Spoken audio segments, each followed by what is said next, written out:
What is your go-to bait for cold water, like 45, 50-degree water? Well, it all varies on water clarity. I love to crank in the winter. I love to take a Strike King Series 3 as my starter bait, which is a 5 to 6 feet small crankbait, diving crankbait. And if I can't get them to crank it on that, then I'll go to a Strike King Series 4, which is a bigger bodied bait with a very wide wobble to it. Those are two of my go-tos that they never let me down as a general rule. But if I've got gin clear water or water clarity of 15 to 18 inches or more, I'm a jerkbait fanatic. I won my first national tournament with bass on Pickwick and Wilson Lakes, jerking a jerkbait in 48-degree water, and the water clarity was marginal. The one thing that I've learned over the years is that if I can see a bait 1 foot down, 12 inches down, I feel that bass can see it 3 to 5 feet further than I can see it. Now, again, that's 3 to 5 feet up, 3 to 5 feet down, 3 to 5 feet left, and 3 to 5 feet right. So it's a big sphere that fish can see in. And that jerkbait is one technique and tactic that I can actually pull that fish by leaving that bait suspended in the water. I can pull that fish to the bait. They're like a cat. They're very curious, and when they see that thing hanging over them, they'll move towards it. So a jerkbait is another really, really good way. When I do have clean water, particularly this time of the year in a little moving water, I'm a big fan of a grub. Have you guys ever caught one on a grub? Oh, yeah. Well, yeah. A grub is a great fish catcher in 45 and under. A 3-inch or a 5-inch big meaty bodied grub. It moves like a shad. Put a 1/4 ounce or a 3/16 ounce head on it. I have caught some monster sacks. We used to have a tournament circuit here in the winter, and they quit having it because I won 5 out of 5 of them, and I won 3 of those on a grub years ago. So a grub is Mr. Watts taught me how that. Clyde taught me how to fish a grub when I was 10 years old. So that's another one I throw an awful lot. So that's Series 3. That's something we should be throwing in 45-degree water? Absolutely. Okay. I've caught them down to 36-degree water in it. And the cool thing about winter cranking, there's 2 things I do.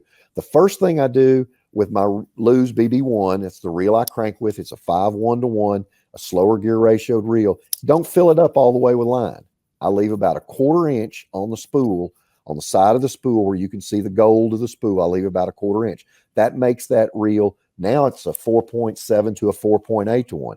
My normal crank speed is like this. This is every time I get in one, I start cranking. But in the wintertime, fish are cold-blooded, so you have to fish slower. So reduction in line is one thing. The other thing about wintertime cranking, the same rules apply, guys. You need to get that bait down on the bottom, and it needs to deflect. You make that deflection, that's what makes that fish bite. The Strike King Series 3 and the Series 4, the real cool thing about them is the bill is the shape of my thumb right there. It's rounded. So when it deflects, it kicks off. And what are you fishing most of the time in the winter? You're fishing rock.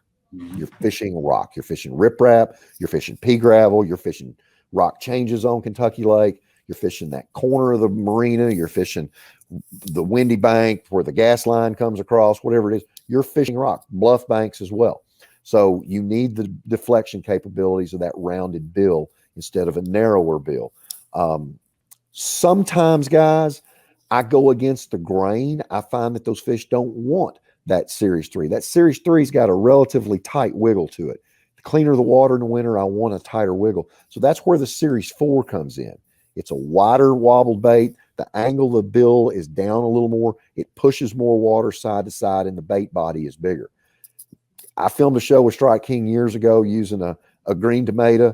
I did it on a riprap at Kentucky Dam Marina. I made a pass around there with a Series 3. I didn't catch squat. And I was like, oh boy, I'm in trouble here. Picked up that Series 4, that bigger bait, and in 45 minutes, 25 pounds later, we had a nice Strike King show. So sometimes you got to go against that grain of that bigger bait with that wider wobble and clean water. So 2 colors in clear water and 2 colors in stained water with that crankbait. I wish I could give you a scientific reason why they bite red in cold water like they do. I can't give you one. I don't know if the crayfish change colors or it's the pre-spawn's coming and it's something hormonal. but I've got a red tied on there an awful lot, particularly that that green tomato, which is a dark back, red sides with a chartreuse belly. And I don't really get hung up with color more so. I wish I had a bait here where I could show you when that bait rolls and pops, like just like that, when it wiggles and it pops, the color, what I want that color to do is flash. I want it to, when that red rolls to that chartreuse belly of that green tomato, when it rolls over, it pops like that. And I think that's the biggest importance. Sometimes a plain old sexy shad color will do that. Sometimes a chartreuse shad, which is a very soft colored bait, will do that, depending upon the clarity of the water. But when I get that contrasting color, like a black with a chartreuse, and when it rolls and pops, it's amazing. And that's the big thing about a jerkbait as well. One of the things I can tell you is on overcast days, you better be throwing a white bellied jerkbait. It throws a better flash. On bright days, then your chromes become more available, and that throws a great flash as well. So color is not that important to me. How it throws the color towards that fish is what's more important to me.